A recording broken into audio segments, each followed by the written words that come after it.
Shall we turn to the book of Revelation, chapter 20? ನಾವು ಪ್ರಕಟಣೆ ಗ್ರಂಥ 20ನೇ ಅಧ್ಯಾಯಕ್ಕೆ ಬರೋಣ. We will read verse 4 to 6.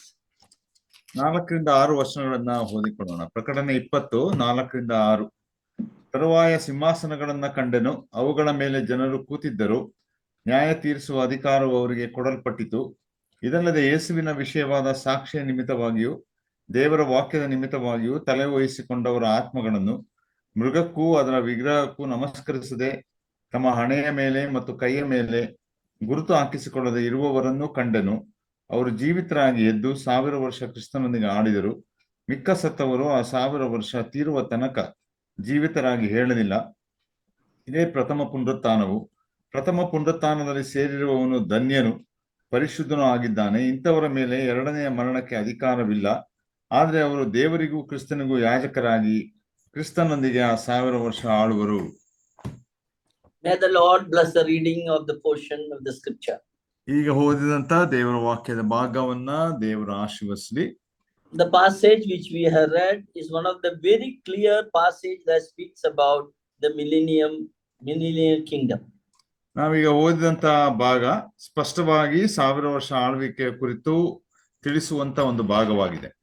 Yeah, they lived and reigned with Christ 1000 years. ಅವರು 1000 ವರ್ಷ ಜೀವಿತರಾಗಿ ಕರ್ತನಾದ ಯೇಸು ಕ್ರಿಸ್ತನೊಂದಿಗೆ ಅವರು ಆಡಳಿತ ಮಾಡಿದ್ರು ಅಥವಾ ಆಳ್ವಿಕೆ ಮಾಡಿದ್ರು. We are studying for the last few weeks. We are studying about the millennial kingdom. ನಾವು ಕಳೆದ ಕೆಲವು ವಾರಗಳಿಂದ ಕಲಿತಾ ಇದ್ದೇವೆ. ನಾವು ಕಲಿಯುತ್ತಾ ಇರುವಂತದ್ದು 1000 ವರ್ಷ ಆಳ್ವಿಕೆಯ ಕುರಿತು. Last week we saw the population and the health during the time of millennial kingdom. ಕಳೆದ ವಾರ ನಾವು 1000 ವರ್ಷ ಆಳ್ವಿಕೆಯ ಸಮಯದಲ್ಲಿ ಮನುಷ್ಯನ ಆರೋಗ್ಯ ಹೇಗಿರ್ತದೆ ಮತ್ತು ಜನಸಂಖ್ಯೆ ಎಷ್ಟಿರ್ತದೆ ಎಂಬುದಾಗಿ ನಾವು ಅಧ್ಯಯನ ಮಾಡ್ತಾ ಬಂದವು. Now today we are looking into various other aspects like ecology. Ecology means the surrounding, the geographical area and the atmosphere and all. What are the changes occurring here? ನಾವು ಈ ವಾರ ನಾವು ಒಂದು ವೇಳೆ ಆ 1000 ವರ್ಷ ಆಳ್ವಿಕೆಯಲ್ಲಿ ಇರುವಂತಹ ಪರಿಸರದ ಕುರಿತು ಅಥವಾ ಆಳ್ವಿಕೆಯ ಸಮಯದಲ್ಲಿ ಭೂಮಿಯ ಮೇಲೆ ಯಾವ ರೀತಿ ವಾತಾವರಣವೆಲ್ಲ ಇರ್ತದೆ ಮತ್ತು ಭೌಗೋಳಿಕವಾಗಿ ಯಾವ ರೀತಿ ಅದು ಇರುವಂತದ್ದಾಗಿರ್ತದೆ ಇದನ್ನ ನಾವು ನೋಡುವಂತವರು ಆಗಿರೋಣ. Sorry. So geographically there will be a lot of changes during that 1000 years. ಹಾಗಾಗಿ ಭೌಗೋಳಿಕವಾಗಿ ಆ 1000 ವರ್ಷದಲ್ಲಿ ಅದು ಬಹಳ ಬದಲಾವಣೆಗಳನ್ನ ಹೊಂದಿರ್ತದೆ. Not only that, even the atmosphere will have a lot of change. ವಾತಾವರಣವು ಕೂಡ ಬಹಳ ಬದಲಾವಣೆಯೊಂದಿಗೆ ಇರುವಂತದ್ದಾಗಿರ್ತದೆ.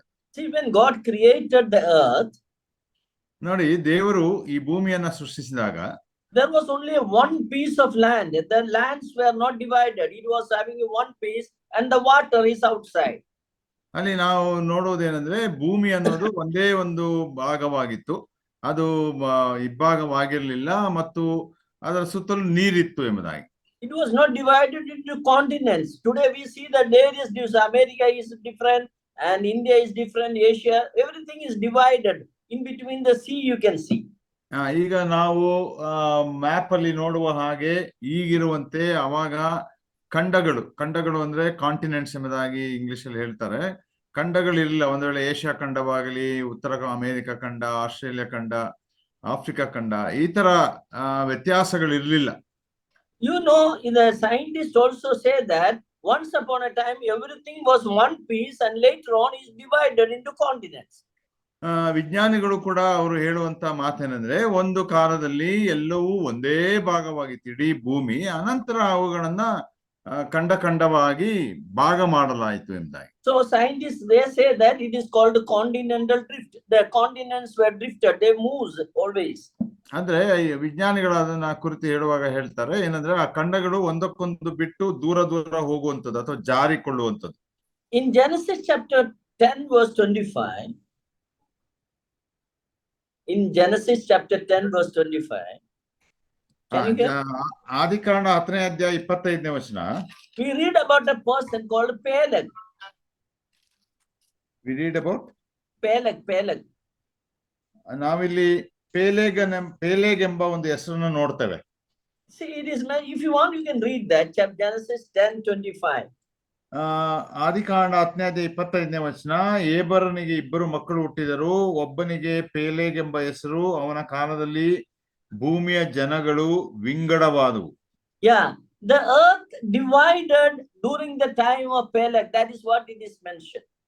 ಈ ವಾಕ್ಯ ತಿಳಿಸೋದೇನೆಂದ್ರೆ, ಪೇಲೆಗ್ ಎಂಬ ಆ ಮನುಷ್ಯನ ಕಾಲದಲ್ಲಿ ಈ ಭೂಮಿ ಏನಾಗ್ತದೆ ಅಂದ್ರೆ ವಿಂಗಡವಾಗ್ತದೆ, ಭಾಗವಾಗ್ತದೆ. So the Bible scholars believe that the continental drift took place during the time of Peleg.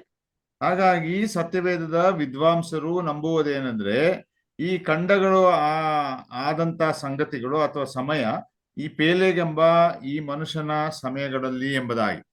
So after that, we know the Babylon was formed, the tower was formed, and the language was confused. People scattered all over the world in different continents.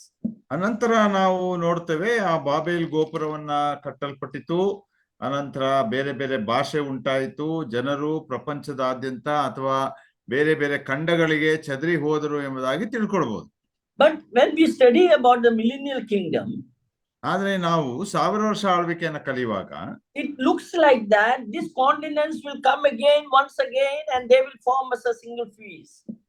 ನಮಗೆ ಅದು ಹೇಗೆ ಗೊತ್ತಾಗ್ತದೆ ಅಂದ್ರೆ, ಅಥವಾ ತಿಳ್ಕೊಳ್ಬಹುದು ನಾವು ಹೇಗೆ ಎಂಬುದಾಗಿ ನೋಡುವಾಗ, ಈ ಎಲ್ಲಾ ಖಂಡಗಳು ಮತ್ತೆ ಒಂದೇ ಆಗಿ ಜೋಡಿಸಲ್ಪಟ್ಟು ಇಡೀ ಭೂಮಿ ಒಂದೇ ಒಂದು ಭಾಗವಾಗಿರ್ತದೆ.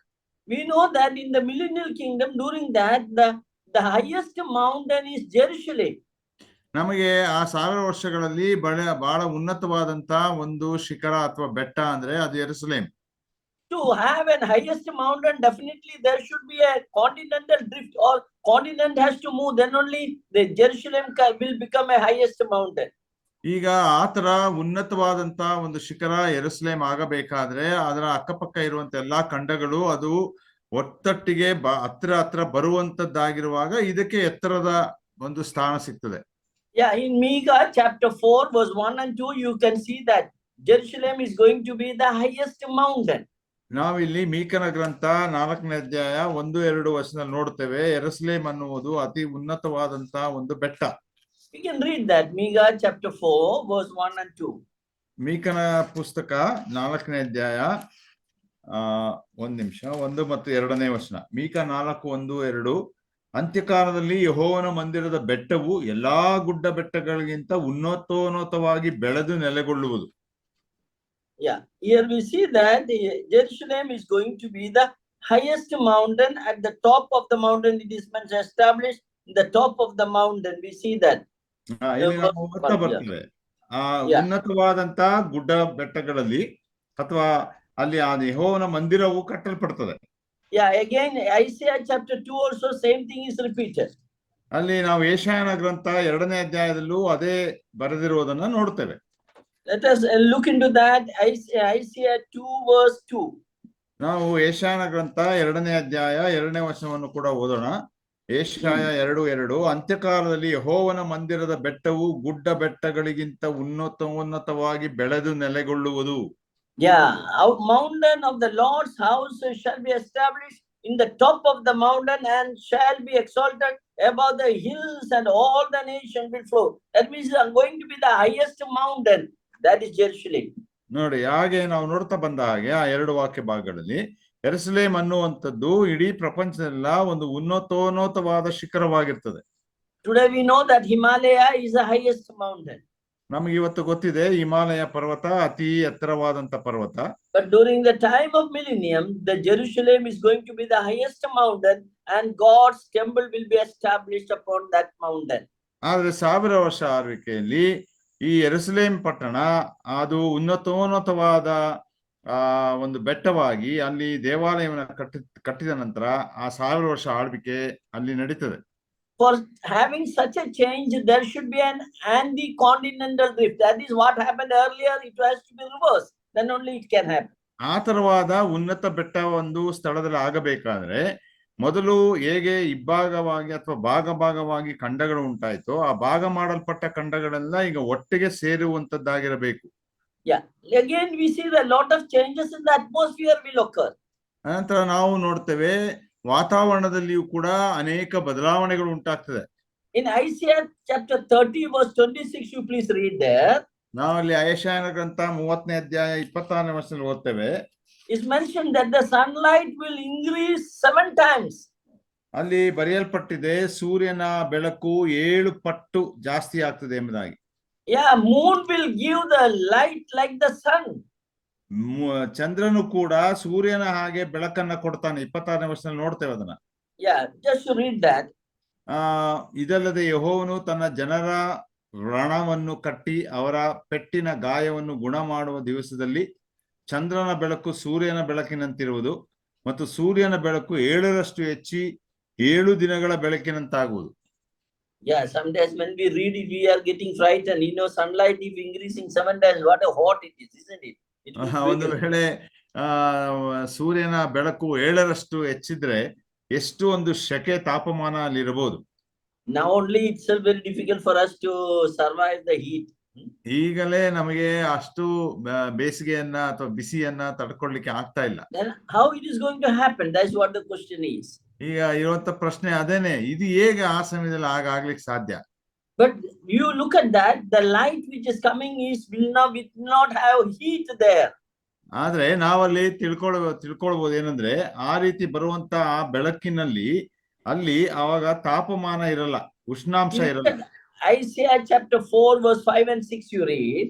4ನೇ ಅಧ್ಯಾಯ ಯೆಶಾಯನ ಗ್ರಂಥ 5 ಮತ್ತು 6 ಹೀಗೆ ಓದ್ತೇವೆ. ಮೇಲೆ ಚಿಯೋನ್ ಪರ್ವತದ ಸಂಪೂರ್ಣ ಮಂದಿರದ ಮೂಲೆಯು ಅಲ್ಲಿನ ಕೂಟಗಳ ಮೇಲೆಯೂ ಹಗಲಲ್ಲಿ ಧೂಮ ಮೇಘವನ್ನು ಇರುಳಲ್ಲಿ ಪ್ರಜ್ವಲಿಸುವ ಅಗ್ನಿಯ ಪ್ರಕಾಶವನ್ನು ಉಂಟು ಮಾಡುವನು.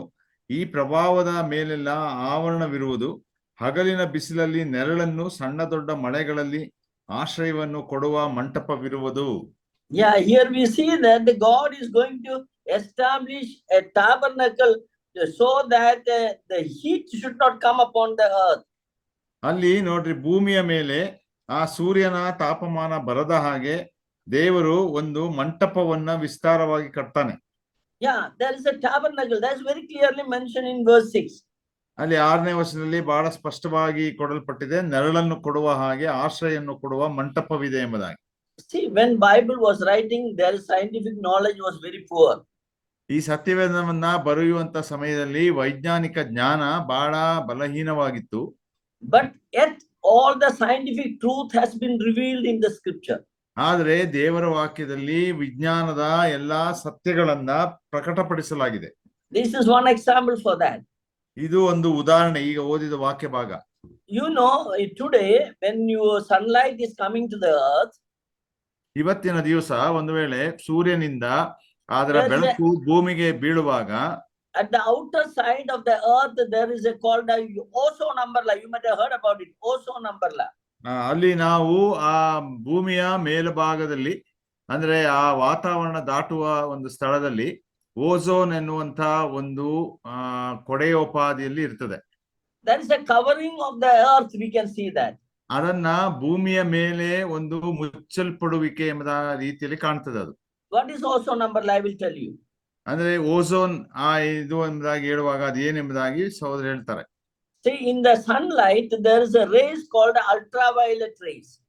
ಈ ಸೂರ್ಯನ ಒಂದು ಕಿರಣದಲ್ಲಿ ಒಂದು ವೇಳೆ ಅಲ್ಟ್ರಾ ವೈಲೆಟ್ ರೇಸ್ ಅಂದ್ರೆ ಕ್ಷಕಿರಣದ ರೀತಿಯಲ್ಲಿ ಇರುವಂತದ್ದಾಗಿರ್ತದೆ. You know, this ultraviolet rays is very harmful for the life.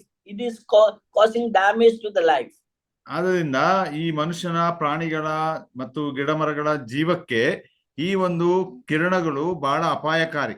If a large amount of ultraviolet rays is coming, if you look at that, your eyesight will go. ಒಂದು ವೇಳೆ ಹೆಚ್ಚಾದಂತ ಆ ಕ್ಷಕಿರಣಗಳು ಸೂರ್ಯನಿಂದ ಉತ್ಪತ್ತಿಯಾಗಿ ಬರುವಾಗ ನಾವು ಅದನ್ನ ನೇರವಾಗಿ ನೋಡಿದ್ರೆ ನಮ್ಮ ಕಣ್ಣು ದೃಷ್ಟಿ ಕಳ್ಕೊಳ್ತೇವೆ. That is why during the solar eclipse, people say that don't look at directly to the sun, because lot of ultraviolet rays will be coming during that time. ಆದ್ರಿಂದಲೇ ಅನೇಕರು ಹೇಳ್ತಾರೆ, ಸೂರ್ಯಗ್ರಹಣದ ಸಮಯದಲ್ಲಿ ನೇರವಾಗಿ ಸೂರ್ಯನನ್ನ ನೋಡುವಂತವರಾಗಿರಬಾರದು, ಯಾಕಂದ್ರೆ ಸೂರ್ಯನಿಂದ ಹೆಚ್ಚಾದಂತ ಆ ಕಿರಣಗಳು ಒಮ್ಮುತ್ತಾ ಇರ್ತದೆ. Thank God that God has made an umbrella covering to the earth so that all the ultraviolet rays are absorbed by that umbrella. ದೇವರಿಗೆ ಸ್ತೋತ್ರ ಸಲ್ಲಿಸೋಣ. ನೋಡ್ರಿ, ಆ ಕಿರಣಗಳನ್ನ ತಡೆಯುವುದಕ್ಕಾಗಿ ದೇವರು ಒಂದು ಕೊಡೆಯೋಪಾದಿಯಲ್ಲಿ ಒಂದು ಮುಚ್ಚಳಿಕೆಯನ್ನ ಮಾಡಿಟ್ಟಿದ್ದಾನೆ. So most of the ultraviolet rays are absorbed by this ozone umbrella. ಹಾಗಾಗಿ ಈ ಓಝೋನ್ ಲೇಯರ್ ಅನ್ನುವಂಥದ್ದು ಅಥವಾ ಆ ಕೊಡೆ ಉಪಾಧಿಯಲ್ಲಿ ಇರುವಂತದ್ದು ಸೂರ್ಯನಿಂದ ಬರುವಂತ ಎಲ್ಲ ಕಿರಣಗಳನ್ನ ತಾನು ಸ್ವೀಕರಿಸಿಕೊಳ್ತದೆ. That is why we are safe here. Otherwise, we would have died long back. ಆದ್ದರಿಂದಲೇ ನಾವು ಈ ಭೂಮಿಯ ಮೇಲೆ ಸುರಕ್ಷಿತವಾಗಿದ್ದೇವೆ, ಇಲ್ಲದಿದ್ದರೆ ಯಾವಾಗಲೂ ನಾವೆಲ್ಲರೂ ಸತ್ತೋಗ್ಬೇಕಾಗಿತ್ತು. Now the scientists are worried. They say that because of the pollution, there are some holes are appeared in the umbrella. Some holes are there. ಆದ್ರೆ ವಿಜ್ಞಾನಿಗಳು ಹೇಳ್ತಾ ಇದ್ದಾರೆ, ವಾತಾವರಣ ಕಲುಷಿತ ಆಗಿರುವುದರಿಂದ ಆ ಓಝೋನ್ ಲೇಯರ್ ಅಲ್ಲಿ ಕೆಲವು ತೂತಗಳು ಉಂಟಾಗಿ ಅದರ ಮುಖಾಂತರ ಈ ಕ್ಷಕಿರಣಗಳು ಒಳಗಡೆ ಭೂಮಿಯ ಮೇಲೆ ಬರ್ತಾ ಇದೆ ಎಂಬುದಾಗಿ. Yeah, so because of that, the pollution, the amount of ultraviolet rays are increased recent years. ಹಾಗಾಗಿ ಈ ವಾಯು ಮಾಲಿನ್ಯದ ನಿಮಿತ್ತ ಇತ್ತೀಚೆಗೆ ಆ ತರ ಬರುವಂತ ಕಿರಣಗಳು ಜಾಸ್ತಿ ಆಗ್ತಾ ಉಂಟು ಭೂಮಿ ಮೇಲೆ. That is why scientists say that because of that, the skin cancer is increasing nowadays because of that. ಅದಕ್ಕಾಗಿ ವಿಜ್ಞಾನಿಗಳು ಹೇಳ್ತಾರೆ, ಇತ್ತೀಚಿನ ದಿನಗಳಲ್ಲಿ ಮನುಷ್ಯರಲ್ಲಿ ಚರ್ಮದ ಕ್ಯಾನ್ಸರ್ ರೋಗ ಜಾಸ್ತಿ ಆಗ್ತಾ ಇದೆ, ಯಾಕಂದ್ರೆ ಈ ಕಿರಣಗಳ ಒಂದು ಪರಿಣಾಮದಿಂದ. What I want to tell you is that God is protecting the earth from the ultraviolet rays by the ozone umbrella. ನಾನು ಅದನ್ನೇ ಹೇಳ್ತಾ ಇರುವಂತದ್ದು ಏನಂದ್ರೆ, ದೇವರು ಆ ಒಂದು ಸೂರ್ಯನಿಂದ ಬರುವಂತಹ ಕಿರಣಗಳನ್ನ ಈ ಓಝೋನ್ ಛತ್ರಿ ಅಥವಾ ಕೊಡೆ ಅನ್ನುವುದರ ಮುಚ್ಚಳಿಕೆ ಇದೆಯಲ್ಲ, ಅದರಿಂದ ಅದನ್ನ ತಡಿತಾ ಇದ್ದಾನೆ. Same way, ಅದೇ ರೀತಿ when the sunlight is increasing 7 times, ಆ ಒಂದು ಸೂರ್ಯನ ಕಿರಣಗಳು ಬೆಳಕು 7 ಪಟ್ಟು ಜಾಸ್ತಿ ಆಗುವಾಗ, it looks like that from this verse, it looks like that God will make another umbrella which is protecting the earth. ಈ ವಾಕ್ಯವನ್ನು ನೋಡುವಾಗ ಯೆಶಾಯ ಗ್ರಂಥ 5ನೇ ಅಧ್ಯಾಯದಲ್ಲಿ ನಾವು ನೋಡ್ತಾ ಬಂದ ಹಾಗೆ ದೇವರು ಇನ್ನೊಂದು ಕೊಡೆಯನ್ನ ಉಂಟು ಮಾಡಿ ಅವನು ಈ ಭೂಮಿಯನ್ನ ಕಾಪಾಡ್ತಾನೆ. In the sunlight there is a rays called infrared rays. You can notice the infrared rays. ಆ ಒಂದು ಸೂರ್ಯನ ಬೆಳಕಿನಲ್ಲಿ ಇನ್ನೊಂದು ಕಿರಣಗಳುಂಟು, ಅದಕ್ಕೆ ಇನ್ಫ್ರಾರೆಡ್ ರೇಸ್ ಎಂಬುದಾಗಿ ಹೇಳ್ತಾರೆ. We are getting heat in the sunlight because of the infrared rays. ಒಂದು ವೇಳೆ ಸೂರ್ಯನಿಂದ ಬರುವಂತ ತಾಪಮಾನ, ಉಷ್ಣಾಂಶ ಎಲ್ಲವೂ ಯಾಕೆ ಎಂಬುದಾಗಿ ನೋಡುವಾಗ ಅದು ಆ ಇನ್ಫ್ರಾರೆಡ್ ರೇಸಿನ ಕಾರಣದಿಂದ. If you remove the infrared rays, the sunlight will not be hot, it will be very pleasant light. ಒಂದು ವೇಳೆ ಆ ಇನ್ಫ್ರಾರೆಡ್ ರೇಸ್ ಅನ್ನೋದನ್ನ ತೆಗೆದು ಹಾಕಿಬಿಟ್ರೆ ಸೂರ್ಯನ ಬೆಳಕು ಕಿರಣಗಳು ಬಹಳ ಉಷ್ಣಾಂಶ ಇಲ್ಲದೆ ಉಲ್ಲಾಸಕರವಾಗಿರುವಂತದ್ದಾಗಿರ್ತದೆ. Yes, look at that. In the millennial kingdom, the sunlight will increase 7 times, but that sunlight will not have any heat because God is protecting the atmosphere with the infrared, absorbing the infrareds, and that umbrella will absorb it. ಹಾಗಾಗಿ ಆ 1000 ವರ್ಷ ಆಳ್ವಿಕೆಯಲ್ಲಿ ಸೂರ್ಯನ ಕಿರಣಗಳು ಅಥವಾ ಬೆಳಕು 7 ಪಟ್ಟು ಜಾಸ್ತಿ ಆದರೂ ಕೂಡ ಅದರಲ್ಲಿ ಬರುವಂತ ಆ ಇನ್ಫ್ರಾರೆಡ್ ರೇಸ್ ಅನ್ನುವಂಥದ್ದೆಲ್ಲವನ್ನ ದೇವರು ಆತನು ನಿರ್ಮಿಸುವ ಆ ಒಂದು ಮಂಟಪದ ಉಪಾಧಿಯಲ್ಲಿರುವಂತ ಆ ಒಂದು ಮುಚ್ಚಳಿಕೆಯಿಂದ ಅದನ್ನೆಲ್ಲ ತಡಿತಾನೆ. When I read this, I was always thank God. So wonderful scientific truths are revealed in the scripture. ನಾವಿಲ್ಲಿ ಇದನ್ನ ಓದುವಾಗ ನನಗೆ ಬಹಳ ಸಂತೋಷವಾಗ್ತದೆ ಮತ್ತು ದೇವರಿಗೆ ಸ್ತೋತ್ರ ಸಲ್ಲಿಸ್ತೇನೆ. ಎಷ್ಟು ಆಶ್ಚರ್ಯಕರವಾದ ವೈಜ್ಞಾನಿಕ ಸತ್ಯತೆಗಳನ್ನ ನಾವು ಈ ವಾಕ್ಯಗಳಲ್ಲಿ ನೋಡ್ತಾ ಬರ್ತೇವೆ. So God will create a new atmospheric layer which can absorb the infrared rays so that we will not feel any heat on the earth. ಆದ್ದರಿಂದ ದೇವರು ಸೃಷ್ಟಿಸುವಂತ ಆ ಬೆಳಕು ಎಷ್ಟೇ ಹೆಚ್ಚಾಗಿದ್ದರೂ ಕೂಡ ಈ ಭೂಮಿಯ ಮೇಲೆ ಆ ಇನ್ಫ್ರಾರೆಡ್ ರೇಸ್ ಕೆಂಪು ಕ್ಷಕಿರಣಗಳು ಬರದೇ ಇರೋದ್ರಿಂದ ವಾತಾವರಣ ಬಹಳ ತಿಳಿಯಾಗಿರ್ತದೆ. So in the millennial kingdom also the seasons will be there. ಅದೇ ರೀತಿ 1000 ವರ್ಷ ಆಳ್ವಿಕೆಯಲ್ಲಿ ಕಾಲಮಾನಗಳು ಕೂಡ ಉಂಟು. Rain, summer, winter, everything will be there during that time. ಮಳೆಗಾಲ ಉಂಟು, ಚಳಿಗಾಲ ಉಂಟು, ಬೇಸಿಗೆ ಕಾಲ ಉಂಟು, ಎಲ್ಲವೂ ಕೂಡ ಸಮಯಗಳಲ್ಲಿ ಇರ್ತದೆ 1000 ವರ್ಷ ಆಳ್ವಿಕೆ. Because of the sunlight, excessive sunlight and all, the productivity of the land will increase because lot of cultivation and the productivity will increase. ನೋಡ್ರಿ, ಅಲ್ಲಿ ಹೆಚ್ಚಾಗಿ ಸೂರ್ಯನ ತಾಪಮಾನ ಅಥವಾ ಸೂರ್ಯನ ಬೆಳಕು ಇರುವುದರಿಂದ ಭೂಮಿಯ ಮೇಲೆ ಕೃಷಿಯನ್ನ ಮಾಡುವುದರಲ್ಲಿ ಹೆಚ್ಚು ಉತ್ಪತ್ತಿ ಉಂಟಾಗುವಂತದ್ದಾಗಿರ್ತದೆ. Yeah, look at that. Some of the verses we will read. Isaiah 35 verse 1 to 7. If you read, we can see how much the increase will be there in the productivity of the earth. ನೋಡಿ, ಭೂಮಿಯ ಮೇಲೆ ಬೆಳೆಯುವಂತ ಕೃಷಿಯಲ್ಲಿ ಎಷ್ಟು ಹೆಚ್ಚು ಉತ್ಪತ್ತಿ ಇರ್ತದೆ ಎಂಬುದಾಗಿ ಏಷಾಯನಗಂತ 35ನೇ ಅಧ್ಯಾಯ 1-5 ವಚನಗಳಲ್ಲಿ ಓದ್ತೇವೆ. Even the wilderness will become like a garden of Eden. ಅಡವಿಗಳು ಕೂಡ ಏದೇನ್ ತೋಟದೋಪಾದಿಯಲ್ಲಿ ಬದಲಾಗ್ತದೆ. Yeah, 35 verse 1-7 we have that picture is describing there. 35ನೇ ಅಧ್ಯಾಯ 1-7 ಆ ವಿಷಯಗಳನ್ನ ಅಲ್ಲಿ ವಿವರಿಸಲ್ಪಟ್ಟಿದೆ. Should we read, brother? Yeah, we read few verses at least. Which verse? Verse no, read few verse 1 and 2 you read. Okay, ಕೆಲವು ವಚನಗಳನ್ನು ಮಾತ್ರ ಓದೋಣ. 1ನೇ ವಚನದಿಂದ, ಅರಣ್ಯವು ಮರುಭೂಮಿಯು ಆನಂದಿಸುವವು, ಒಣ ನೆಲವು ಹರ್ಷಿಸಿ ತಾವರೆಯಂತೆ ಕಳಕಳಿಸುವುದು. ಅದು ಸಮೃದ್ಧಿಯಾಗಿ ಹೂ ಬಿಟ್ಟು ಉತ್ಸಾಹ ಧ್ವನಿ ಮಾಡುವಷ್ಟು ಉಲ್ಲಾಸಿಸುವುದು. ಲೆಬನೋನಿನ ಮಹಿಮೆಯು, ಕರ್ಮೇಲಿನ ಮತ್ತು ಶಾರೋನಿನ ವೈಭವವು ಅದಕ್ಕೆ ದೊರೆಯುವವು. ಇವೆಲ್ಲ ಯೆಹೋವನ ಮಹಿಮೆಯನ್ನು, ನಮ್ಮ ದೇವರ ವೈಭವವನ್ನು ಕಾಣವು. Yeah, very clearly mentioned, it shall blossom abundantly and rejoice even with the joy and singing. See, abundant growth of the plants and trees will be there. ಇಲ್ಲಿ ನಾವು ನೋಡ್ತಾ ಬರುವ ಹಾಗೆ ಸ್ಪಷ್ಟವಾಗಿ ಬರೆಯಲ್ಪಟ್ಟಿದೆ, ಸಮೃದ್ಧಿಯಾಗಿ ಹೂ ಬಿಡಲ್ಪಡುತ್ತದೆ, ಗಿಡ ಮರಗಳು ಬೆಳೆಯುತ್ತದೆ, ಕರ್ಮೇಲಿನ ಶಾರೋನಿನ ವೈಭವ, ಹೀಗೆ ಅನೇಕ ಸಂಗತಿಗಳನ್ನ ನೋಡ್ತೇವೆ. Same Isaiah 51 verse 3, you look at that verse 3. Yeshaya 51ನೇ ಅಧ್ಯಾಯ 3ನೇ ವಚನ ನೋಡೋಣ. The Lord shall comfort Zion, he will comfort all her waste places, and he will make her wilderness like the Eden. Verse 3. 51:3, ಯೆಹೋವನು ಚಿಯೋನನ್ನು ಸಂತೈಸುವನು, ಅಲ್ಲಿನ ಆಳು ಪ್ರದೇಶಗಳನ್ನೆಲ್ಲ ಸುಧಾರಿಸಿ ಕಾಡು ನೆಲವನ್ನು ಏದೇನ್ ಉದ್ಯಾನದಂತೆಯೂ ಬೀಳು ಭೂಮಿಯನ್ನು ಯೆಹೋವನ ವನದ ಹಾಗೂ ಕಳಕಳಿಸುವಂತೆ ಮಾಡುವನು. ಹರ್ಷ, ಉಲ್ಲಾಸ, ಸ್ತೋತ್ರ, ಗಾನ, ಧ್ವನಿ ಇವುಗಳು ಅಲ್ಲಿ ನೆಲೆಯಾಗಿರುವವು. Yeah, there will not be any desert. All the desert will blossom, and Sahara, the desert will not be there. It is all going to producing productivity will increase. ಅಲ್ಲಿ ಯಾವ ಮರುಭೂಮಿ ಇರುವುದಿಲ್ಲ. ಒಂದು ವೇಳೆ ಪ್ರಪಂಚದ ಅತಿ ದೊಡ್ಡ ಮರುಭೂಮಿ ಸಹಾರಾ ಮರುಭೂಮಿ ಕೂಡ ಇರುವುದಿಲ್ಲ. ಈ ವಾಕ್ಯಾನುಸಾರವಾಗಿ ಅಲ್ಲಿ ಎಲ್ಲವೂ ಗಿಡ ಮರಗಳಿಂದ ಕಂಗೊಳಿಸ್ತಾ ಇರುವಂತದ್ದಾಗಿರ್ತದೆ, ಏದೇನು ಉದ್ಯಾನದಂತೆ. Yeah, people will start directly feeding upon the vegetables. ಅಲ್ಲಿ ಅವರು ಬೆಳೆಯುವಂತ ತರಕಾರಿಗಳನ್ನ ನೇರವಾಗಿ ಜನರು ಊಟ ಮಾಡ್ಲಿಕ್ಕೆ ಪ್ರಾರಂಭಿಸ್ತಾರೆ. Even the animals will not kill each other, but they will eat directly from the plants. ಈ ಪ್ರಾಣಿಗಳು ಕೂಡ ಒಂದರ ಮೇಲೆ ಒಂದು ಕೊಲ್ಲುವಂತದ್ದನ್ನ ಅಥವಾ ಅದರ ಮಾಂಸವನ್ನ ತಿನ್ನುವಂತದನ್ನ ಮಾಡುವುದಿಲ್ಲ. ಅವುಗಳು ಕೂಡ ಗಿಡ ಮರ ಆ ತರಕಾರಿಗಳನ್ನೇ ತಿನ್ನುವಂತದ್ದಾಗಿರ್ತದೆ. Those who know the science, you know the trophic level, the feeding is reduced directly. Animals are feeding upon the plants, so the loss of energy will be less at that time.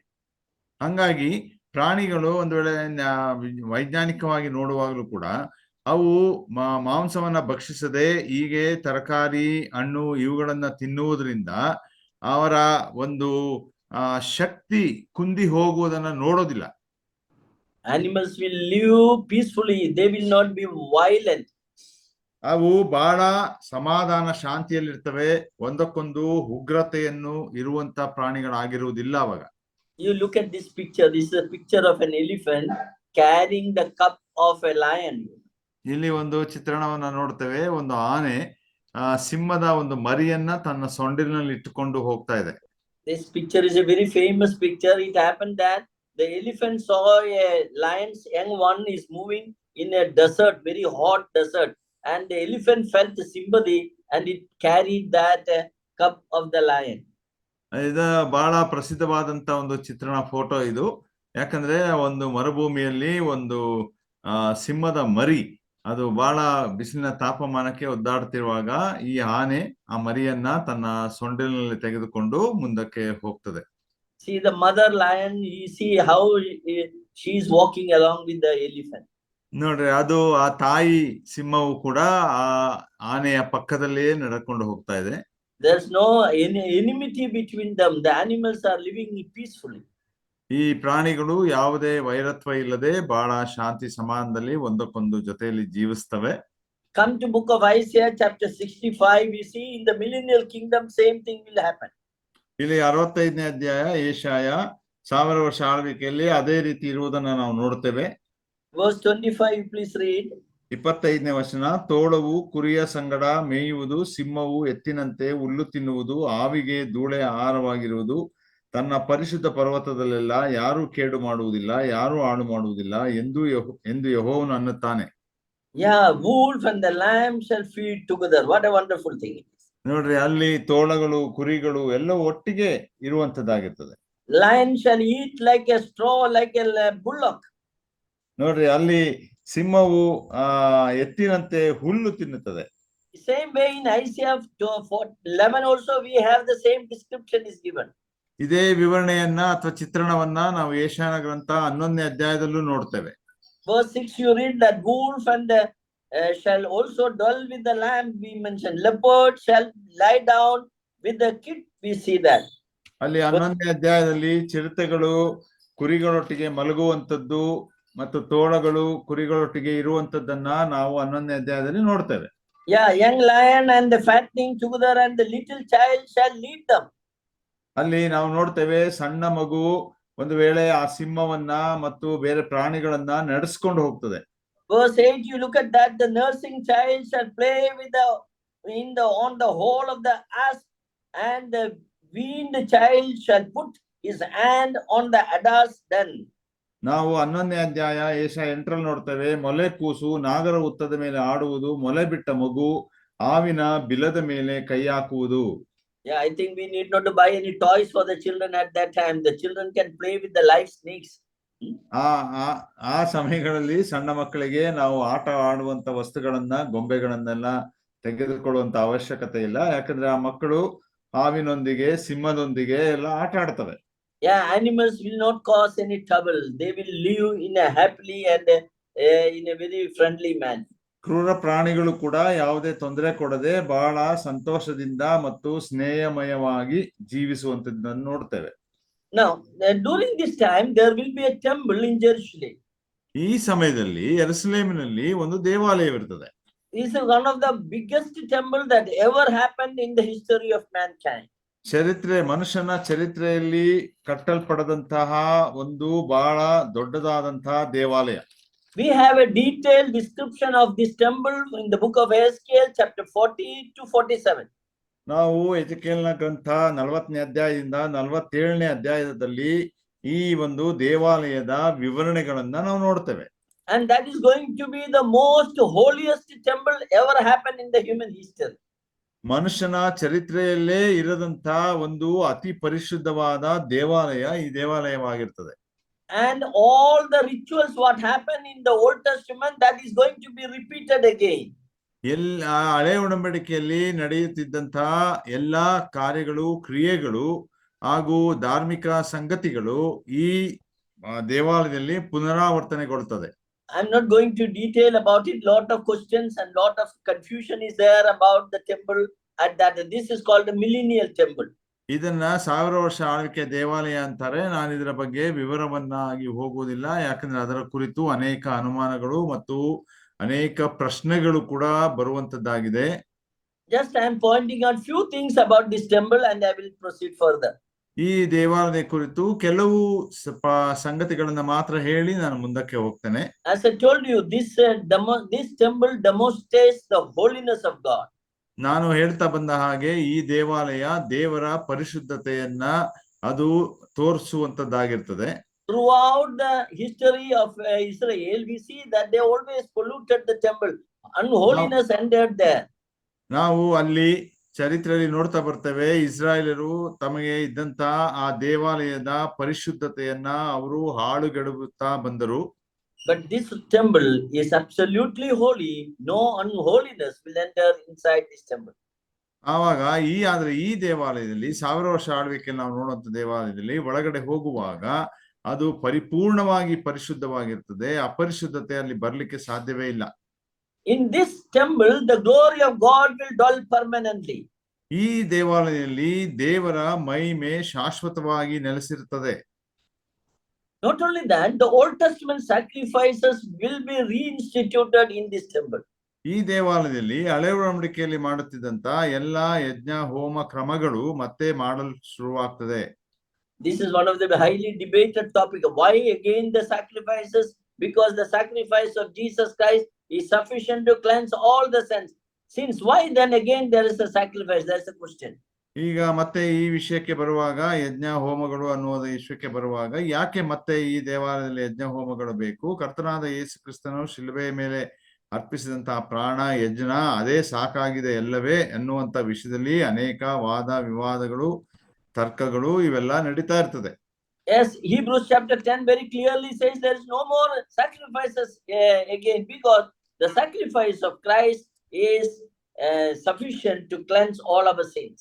ನಾವು ಇಬ್ರಿಯರಂತ 10ನೇ ಅಧ್ಯಾಯದಲ್ಲಿ ಸ್ಪಷ್ಟವಾಗಿ ನೋಡ್ತೇವೆ, ಯಾಕಂದ್ರೆ ಇನ್ನು ಮುಂದೆ ನಮಗೆ ಯಾವ ಯಜ್ಞ ಹೋಮಗಳು ಬೇಡ, ಯಾಕಂದ್ರೆ ಕರ್ತನಾದ ಯೇಸು ಕ್ರಿಸ್ತನು ಮಾಡಿದಂತ ಆ ಯಜ್ಞವೇ ಅದು ಸಾಕಾಗಿದೆ ಎಂಬುದಾಗಿ. Then how to answer this one? How we can answer this one? That again the sacrifices will come.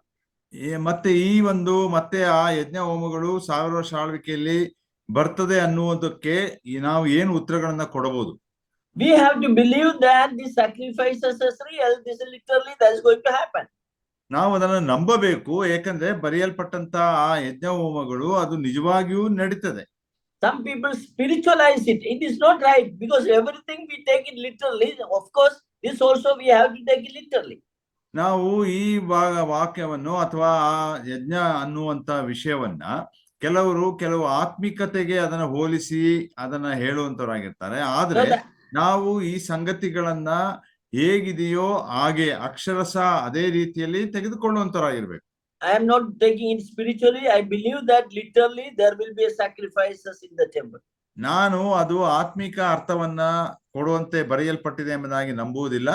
ಅದು ಅಕ್ಷರಶ ಹಳೆ ಒಡಂಬಡಿಕೆಯಲ್ಲಿ ಹೇಗೆ ನಡೀತಿತ್ತೋ ಈ 1000 ವರ್ಷ ಆಳ್ವಿಕೆಯಲ್ಲಿ ಅದು ನಡೀತಾ ಹೋಗ್ತದೆ ಯಜ್ಞ ಹೋಮಗಳು. Then how to explain it? ಅದನ್ನ ವಿವರಣೆ ಮಾಡೋದು ಹೇಗೆ? See, look at the Old Testament sacrifices. ನಾವು ಹಳೆ ಒಡಂಬಡಿಕೆ ಯಜ್ಞ ಹೋಮಗಳನ್ನು ನೋಡೋಣ. Old Testament sacrifices has not removed any sin from anyone. ಆ ಹಳೆ ಒಡಂಬಡಿಕೆ ಯಜ್ಞಗಳು ಯಾರಿಂದಲೂ ಅವತ್ತು ಯಾವುದೇ ಪಾಪವನ್ನ ತೆಗೆದು ಹಾಕ್ಲಿಕ್ಕೆ ಆಗಿಲ್ಲ. Hebrews writer says that it was only reminding them about their sin, that's all. ನಾವು ಇಬ್ರಿಯರಂತಲ್ಲೂ ಕೂಡ ನೋಡ್ತೇವೆ, ಏಕೆಂದ್ರೆ ಆ ಯಜ್ಞ ಹೋಮಗಳು ಅವರ ಪಾಪಗಳನ್ನ ಅವರ ಜ್ಞಾಪಕಕ್ಕೆ ಮತ್ತೆ ಮತ್ತೆ ತರ್ತಾ ಇತ್ತು. But all that sacrifices were pointing out to the sacrifice of Lord Jesus Christ. ಆದ್ರೆ ಆ ಎಲ್ಲಾ ಯಜ್ಞ ಹೋಮಗಳು ಕಡೆಯದಾಗಿ ನೋಡುವಾಗ ಕರ್ತನಾದ ಯೇಸು ಕ್ರಿಸ್ತನು ಶಿಲುಬೆಯ ಮೇಲೆ ಮಾಡಿದಂತ ಯಜ್ಞದ ಕಡೆಗೆ ಬೊಟ್ಟು ಮಾಡಿ ತೋರಿಸ್ತಾ ಇತ್ತು. So it was pointing out to the cross in the same manner. ಅದು ಶಿಲುಬೆಯನ್ನ ಅದೇ ರೀತಿಯಾಗಿ ಅದು ತೋರಿಸಿಕೊಡ್ತಾ ಇತ್ತು. This sacrifices also is not going to remove any sin. ಅದೇ ರೀತಿ ಈ 1000 ವರ್ಷ ಆಳ್ವಿಕೆಯಲ್ಲಿಯೂ ಕೂಡ ಈ ಯಜ್ಞ ಹೋಮಗಳು ಇದ್ದರೂ ಕೂಡ ಅದು ಯಾವರದೇ ಪಾಪವನ್ನ ತೆಗಿಲಿಕ್ಕೆ ಅದಕ್ಕೆ ಸಾಧ್ಯವಿಲ್ಲ. This is not for the atonement of the sin. ಇದು ಪಾಪದ ಕ್ಷಮಾಪಣೆಗಾಗಿರುವಂತ ಯಜ್ಞ ಹೋಮಗಳಲ್ಲ. But it was reminding behind, they can go back and remember the sacrifice which Jesus has offered on the cross. ಅದನ್ನ ನಮಗೆ ಇಂದಿನ ಸಂಗತಿಗಳನ್ನ ಜ್ಞಾಪಕ ಕೊಡುವಂತದ್ದಾಗಿ ನಾವು ಹಿಂದೆ ಹೋಗಿ ನಮಗಾಗಿ ಕರ್ತನು ಅರ್ಪಿಸಿದಂತ ಆ ಯಜ್ಞವನ್ನ ಜ್ಞಾಪಕ ಮಾಡಿಕೊಳ್ಳಬಹುದು. When we break the bread in the supper, Lord's Supper, we break the bread and take the wine. At that time, we are remembering the death and the sacrifice of Jesus Christ. ನಾವು ಅದೇ ರೀತಿ ಕರ್ತನ ದಿನದಲ್ಲಿ ಕರ್ತನ ಭೋಜನಲ್ಲಿ ಪಾಲ್ಗೊಳ್ಳುವಾಗ, ರೊಟ್ಟಿ ಮುರಿದು ಪಾತ್ರೆಯಲ್ಲಿ ಕುಡಿಯುವಾಗ ನಾವು ಕೂಡ ಮಾಡುವಂತದ್ದು ಅದೇನೆ, ಹಿಂದೆ ಕರ್ತನಾದ ಯೇಸು ಕ್ರಿಸ್ತನು ಮಾಡಿದಂತ ಶಿಲುಬೆಯ ಯಜ್ಞವನ್ನೇ ಜ್ಞಾಪಕ ಮಾಡಿಕೊಳ್ಳೋದು. Same way, ಅದೇ ರೀತಿಯಾಗಿ these sacrifices also reminding about the death of Christ and the suffering of Christ very clearly. It is not to remove the sin, but reminding about the sacrifice of Christ. ಅದೇ ರೀತಿ ಇಲ್ಲಿ 1000 ವರ್ಷ ಆಳ್ವಿಕೆಯಲ್ಲಿ ಈ ಯಜ್ಞ ಹೋಮಗಳು ಇರುವಂತದ್ದು ಕರ್ತನಾದ ಯೇಸು ಕ್ರಿಸ್ತನು ಅರ್ಪಿಸಿದಂತ ತನ್ನ ಪ್ರಾಣ ಮತ್ತು ಆತನು ಮಾಡಿದಂತ ಪಟ್ಟಂತ ಕಷ್ಟ ಇವುಗಳನ್ನೆಲ್ಲ ನಮಗೆ ತಿಳಿಸಿ ಹೇಳುವಂತದ್ದಕ್ಕಾಗಿ ಮಾತ್ರ. So we can say that it is a memorial of sacrifices. This is not to atonement, not to remove the sin. ಅದು ಪಾಪ ಕ್ಷಮಾಪಣೆಗಾಗಿ ಆಗಲಿ ಪ್ರಾಯಶ್ಚಿತ್ತ ಯಜ್ಞಕ್ಕಾಗಿ ಆಗಲಿ ಮಾಡಿದಂತ ಯಜ್ಞಗಳಲ್ಲ, ಅದನ್ನ ನಾವು ಜ್ಞಾಪಕ ಮಾಡಿಕೊಳ್ಳುವ ಹಾಗೆ, ಸ್ಮರಿಸುವ ಹಾಗೆ ಅದನ್ನ ಅಲ್ಲಿ ಕೊಡಲ್ಪಟ್ಟಿದೆ 1000 ವರ್ಷ ಆಳ್ವಿಕೆಯಲ್ಲಿ. So this is the only satisfactory explanation we can give for this problem. ಈ ಒಂದು ಇರುವಂತ ಒಂದು ಗೊಂದಲಕ್ಕೆ, ಗಲಿಬಿಲಿಗೆ ಅಥವಾ ಪ್ರಶ್ನೆಗಳಿಗೆ ಈ ಒಂದು ಉತ್ತರವನ್ನ ಮಾತ್ರ ತೃಪ್ತಿಕರವಾಗಿ ಕೊಡ್ಲಿಕ್ಕೆ ಸಾಧ್ಯ. This temple is the center for the divine government. God, Lord Jesus Christ is ruling the earth from the temple, from the Jerusalem temple. ಆ ದೈವಿಕವಾದ ಆಡಳಿತಕ್ಕಾಗಿ ಈ ದೇವಾಲಯ ಅನ್ನುವಂಥದ್ದು ಒಂದು ಸೂಚನೆಯಾಗಿ ಅಥವಾ ಅದರ ಮಧ್ಯದಲ್ಲಿ ಕೊಡಲ್ಪಟ್ಟಿದೆ. All the curse that came upon the earth due to the fall of man will be removed during this time. ಈ ಸಮಯದಲ್ಲಿ ಮನುಷ್ಯನ ಬೀಳುವಿಕೆಯಿಂದ, ಆದಾಮ ಅವಳ ಬೀಳುವಿಕೆಯಿಂದ ಬಂದಂತಹ ಎಲ್ಲಾ ಪಾಪಗಳು ಅದು ತೆಗೆದುಹಾಕಲ್ಪಡುತ್ತದೆ. So the temple is for all these purposes. ಹಾಗಾಗಿಯೇ ಈ ಒಂದು ದೇವಾಲಯ 1000 ವರ್ಷ ಆಳ್ವಿಕೆಯಲ್ಲಿ ಎಲ್ಲಾ ಉದ್ದೇಶಕ್ಕಾಗಿ ಕೊಡಲ್ಪಟ್ಟಿದೆ. We see that the temple will be in Jerusalem and it is going to be the holiest place. ನಾವು ಈ ದೇವಾಲಯವನ್ನ ಯೆರೂಸಲೇಮಿನಲ್ಲಿ ನೋಡ್ತೇವೆ. ಅನಂತರ ಅದು ಅತಿ ಪರಿಶುದ್ಧವಾದಂತ ಸ್ಥಳದಲ್ಲಿ ಇದೆ. Very clearly says that no corruption will be there in the temple anymore. ಅಲ್ಲಿ ನಾವು ಬಹಳ ಸ್ಪಷ್ಟವಾಗಿ ನೋಡ್ತೇವೆ, ಆ ದೇವಾಲಯದಲ್ಲಿ ಯಾವುದೇ ತರವಾದಂತ ಭ್ರಷ್ಟತೆ ಆಗಿರಲಿ ಅಥವಾ ತಪ್ಪು ಸಂಗತಿಗಳಾಗಿರಲಿ ಇರೋದಿಲ್ಲ. So we see the temple is very holy, and today if you go to Jerusalem, we see that one of the east gate is closed. You can see this is the east gate of Jerusalem today. ನಾವು ಈ ದೇವಾಲಯವನ್ನ ನೋಡುವಾಗ ಅದು ಬಹಳ ಪರಿಶುದ್ಧವಾಗಿರ್ತದೆ. ಅನಂತರ ಇವತ್ತು ನಾವು ಒಂದು ವೇಳೆ ಯೆರೂಸಲೇಮಿಗೆ ಹೋಗಿ ಆ ದೇವಾಲಯದ ಬಳಿಗೆ ಹೋಗುವುದಾದ್ರೆ ಅದರ ಪೂರ್ವ ದಿಕ್ಕಿನಲ್ಲಿದ್ದಂತ ಬಾಗಿಲು ಅದು ಮುಚ್ಚಲ್ಪಟ್ಟಿದೆ. Yeah, when you come out of this gate, you will go to Mount Olive. ನಾವು ಈ ಒಂದು ಪೂರ್ವ ಬಾಗಿಲಿನಿಂದ ದೇವಾಲಯದೊಳಗಿದ್ದಂಥವರು ಪೂರ್ವ ದಿಕ್ಕಿನ ಬಾಗಿಲಿನಿಂದ ಹೊರಗೆ ಬರುವುದಾದ್ರೆ ಆ ಎಣ್ಣೆ ಮರಗಳ ಗುಡ್ಡಕ್ಕೆ ಇದು ನಮ್ಮನ್ನ ಕರ್ಕೊಂಡು ಹೋಗ್ತದೆ. It is believed that Jesus entered into the temple at the last entry. When he was entered into Jerusalem, he entered through this gate. ಇದು ಏನು ನಂಬಲ್ಪಟ್ಟಿದೆ ಎಂಬುದಾಗಿ ಹೇಳುವಾಗ, ಕತ್ತೆ ಮರಿ ಏರಿದಂತವನಾಗಿ ಕಡೆಯ ಸಲ ಆ ದೇವಾಲಯಕ್ಕೆ ಪ್ರವೇಶಿಸುವಾಗ ಕರ್ತನಾದ ಯೇಸು ಕ್ರಿಸ್ತನು ಈ ಪೂರ್ವ ದಿಕ್ಕಿನ ಬಾಗಿಲುಗಳಿಂದಲೇ ಆತನು ಪ್ರವೇಶಿಸಿದನು. Then he came out of the temple and he went out to the Mount Olive through this gate. ಅನಂತರ ಈ ಬಾಗಿಲುಗಳ ಮುಖಾಂತರವೇ ಆತನು ಹೊರಗಡೆ ಬಂದು ನಂತರ ಆತನು ಎಣ್ಣೆ ಮರಗಳ ಗುಡ್ಡಕ್ಕೆ ಹೋಗುವಂತವನಾಗಿದ್ದಾನೆ. And it is mentioned that because the Lord God entered through this gate, that is why it will remain closed. ಹಾಗಾಗಿ ಅದು ಬರೆಯಲ್ಪಟ್ಟಿದೆ ಏನಂದ್ರೆ, ಕರ್ತನಾದ ಯೇಸು ಕ್ರಿಸ್ತನು ಈ ಬಾಗಿಲಿಂದ ಪ್ರವೇಶ ಮಾಡಿದ್ದರಿಂದ, ಬಂದು ಹೋಗಿದ್ದರಿಂದ ಈ ಬಾಗಿಲುಗಳು ಅದು ಮುಚ್ಚಲ್ಪಟ್ಟಿರುತ್ತವೆ ಎಂಬುದಾಗಿ. Yeah, Ezekiel 44 verse 1 and 2, you read there. 44ನೇ ಅಧ್ಯಾಯ ಎಜೆಕೇಲನ ಗ್ರಂಥ 1 ಮತ್ತು 2ನೇ ವಚನ ಹೀಗೆ ಓದ್ತೇವೆ. ಎಜೆಕೇಲ 44. See, it is mentioned that the east gate is shut. ಇಲ್ಲಿ 44:1-2 ಹೀಗೆ ಓದ್ತೇವೆ. ತರುವಾಯ ಆ ಪುರುಷನು ನನ್ನನ್ನು ಪವಿತ್ರಾಲಯದ ಮೂಡಣ ಹೊರಗಣ ಹೆಬ್ಬಾಗಿಲಿಗೆ ಪುನಃ ಕರೆತಂದನು, ಅದು ಮುಚ್ಚಿತ್ತು. ಆಗ ಯೆಹೋವನು ನನಗೆ, ಈ ಬಾಗಿಲು ಮುಚ್ಚಿರಬೇಕು, ಇದನ್ನು ತೆರೆಯಕೂಡದು, ಇದರಿಂದ ಯಾರು ಪ್ರವೇಶಿಸದಿರಲಿ. It is shut because the Lord, the God of Israel, hath entered in by it. Israel ದೇವರಾದ ಯೆಹೋವನು ಇದರಿಂದ ಪ್ರವೇಶಿಸಿದ್ದಾನಲ್ಲ, ಇದು ಮುಚ್ಚೇ ಇರಬೇಕು.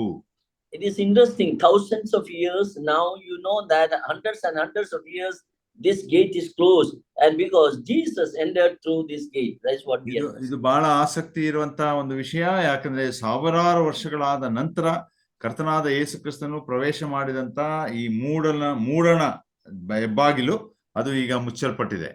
If you go to Jerusalem, today you can see that. ನಾವು ಒಂದು ವೇಳೆ ಇವತ್ತು ಯೆರೂಸಲೇಮಿಗೆ ಹೋದ್ರೆ ಇದನ್ನ ನಾವು ನೋಡಬಹುದು. When the Lord comes in glory, ಕರ್ತನು ಆ ಮೈ ಮೇಲೆ ಬರುವಾಗ, he will come on the Mount of Olives. ಆತನು ಆ ಎಣ್ಣೆ ಮರಗಳ ಗುಡ್ಡ ಮೇಲೆ ಪಾದಾರ್ಪಣೆ ಮಾಡ್ತಾನೆ. And from the Mount of Olives he will enter into this gate. Through this gate he will enter into the temple. ಅನಂತರ ಆತನು ಆ ಎಣ್ಣೆ ಮರಗಳ ಗುಡ್ಡದಿಂದ ಈ ಪ್ರವೇಶ ದ್ವಾರದ ಮುಖಾಂತರ ಆತನು ದೇವಾಲಯದೊಳಗೆ ಪ್ರವೇಶಿಸ್ತಾನೆ. Till then this gate will remain closed. ಅಲ್ಲಿಯ ತನಕ ಈ ಹೆಬ್ಬಾಗಿಲುಗಳು ಮುಚ್ಚಲ್ಪಟ್ಟಿರುತ್ತದೆ. What a beautiful prophecies we see here. ಎಂಥ ಒಂದು ಸುಂದರವಾದಂತ ಪ್ರವಾದನೆಯ ಭಾಗವನ್ನ ಇಲ್ಲಿ ನೋಡ್ತೇವೆ. So the temple in Jerusalem, millennial temple, is going to be a glorious temple. ಆದ್ರಿಂದ ಆ 1000 ವರ್ಷ ಆಳ್ವಿಕೆಯ ದೇವಾಲಯ ಒಂದು ಬಹಳ ಮಹಿಮೆ ಉಳ್ಳಂತ ಒಂದು ದೇವಾಲಯ. See, Ezekiel 43 verse 10 to 12, you read, God is saying, show Israel this temple where they have no sin is there. It is absolutely holy is there. ಅಲ್ಲಿ 43ನೇ ಅಧ್ಯಾಯ 10ನೇ ವಚನ ಎಜ್ಕೇಲಂತ ಓದ್ತೇವೆ ಹೀಗೆ, ನರಪುತ್ರನೇ, ಇಸ್ರಾಯೇಲ್ ವಂಶದವರು ತಮ್ಮ ಅಪರಾಧಗಳ ನಿಮಿತ್ತ ನಾಚಿಕೆ ಪಡುವಂತೆ ದೇವಾಲಯವನ್ನು ಅವರಿಗೆ ತೋರಿಸು, ಅವರು ಅದನ್ನು ಅಳತೆ ಮಾಡದು. Yeah, verse 7 and 8, we read that and say that you son of man, again we see, you son of man, show the house to the house of Israel that they may be ashamed of their iniquities. ನಾವು ಇಲ್ಲಿ 7 ಮತ್ತು 8ನೇ ವರ್ಷದಲ್ಲಿ ಅದೇ 43ನೇ ಅಧ್ಯಾಯ ಇದಕ್ಕೆಲ್ಲ ನೋಡ್ತೇವೆ. ನರಪುತ್ರನೇ, ಇದು ನನ್ನ ಸಿಂಹಾಸನ ಸ್ಥಾನ, ನೀ ನನ್ನ ಪಾದ ಸನ್ನಿಧಿ, ಇಲ್ಲಿ ನಾನು ಇಸ್ರಾಯೇಲರ ಮಧ್ಯೆ ಸದಾ ವಾಸಿಸುವೆನು. ಇಸ್ರಾಯೇಲ್ ವಂಶದವರಾಗಲಿ ಅವರ ಅರಸರಾಗಲಿ ತಮ್ಮ ದೇವದ್ರೋಹದಿಂದಲೂ ಗತಿಸಿದ ಅರಸರ ಶವಗಳಿಂದಲೂ ನನ್ನ ವಸ್ತುಲು ನಿಲುವುಗಳ ಪಕ್ಕದಲ್ಲಿ ತಮ್ಮ ವಸ್ತುಲು ನಿಲುವುಗಳನ್ನು ಹಾಕಿಕೊಂಡು. So the millennial kingdom, millennial temple is one of the most holiest or the holiest place that is going to be established on the earth. ಆದ್ರಿಂದ ಈ ಭೂಮಿಯ ಮೇಲೆ ಸ್ಥಾಪಿಸಲ್ಪಡುವಂತಹ 1000 ವರ್ಷ ಆಳ್ವಿಕೆಯ ಈ ಒಂದು ದೇವಾಲಯ ಅತಿ ಪರಿಶುದ್ಧವಾದಂತಹ ದೇವಾಲಯ. Every vessel, you see book of Zechariah chapter 14 verse 21 says that every port in Jerusalem will be written there, on that it is written, holiness unto the Lord. ಅಲ್ಲಿ ನಾವು ಜಕರ್ಯನ ಗ್ರಂಥ 14ನೇ 21ನೇ ವರ್ಷದಲ್ಲೂ ಕೂಡ ನಾವು ನೋಡ್ತಾ ಬರ್ತೇವೆ. ಅಲ್ಲೆಲ್ಲಾ ಕಡೆ ಬರೆಯಲ್ಪಟ್ಟಿರ್ತದೆ ಏನಂದ್ರೆ, ಯಹೂದದಲ್ಲಿಯೂ ಇರುವ ಸಕಲ ಪಾತ್ರೆಗಳು ಸೇನಾಧೀಶ್ವರ ಯೆಹೋವನಿಗೆ ಮೀಸಲಾಗಿರುವವು, ಯಜ್ಞ ಮಾಡುವವರೆಲ್ಲರೂ ಬಂದು ಅವುಗಳನ್ನು ತೆಗೆದುಕೊಂಡು ಅವುಗಳಲ್ಲಿ ಬೇಯಿಸುವರು. Not only that vessels, even the bells of the horses is written, holiness unto the Lord. ಅದು ಬರೀ ಆ ಪಾತ್ರೆಗಳು ಮಾತ್ರವಲ್ಲ, ಆ ಕುದುರೆಗಳ ಮೇಲೆ ಹಾಕಿದಂತ ಆ ಗಂಟೆಗಳ ಮೇಲೆಯೂ ಕೂಡ ಬರೆಯಲ್ಪಟ್ಟಿರ್ತದೆ ಏನಂದ್ರೆ, ಎಲ್ಲವೂ ಕೂಡ ಪರಿಶುದ್ಧವಾಗಿದೆ ಎಂಬುದಾಗಿ. Everything will be holy in the millennial kingdom. ಆದ್ದರಿಂದ 1000 ವರ್ಷ ಆಳ್ವಿಕೆಯಲ್ಲಿ ಎಲ್ಲವೂ ಪರಿಶುದ್ಧವಾಗಿರ್ತದೆ.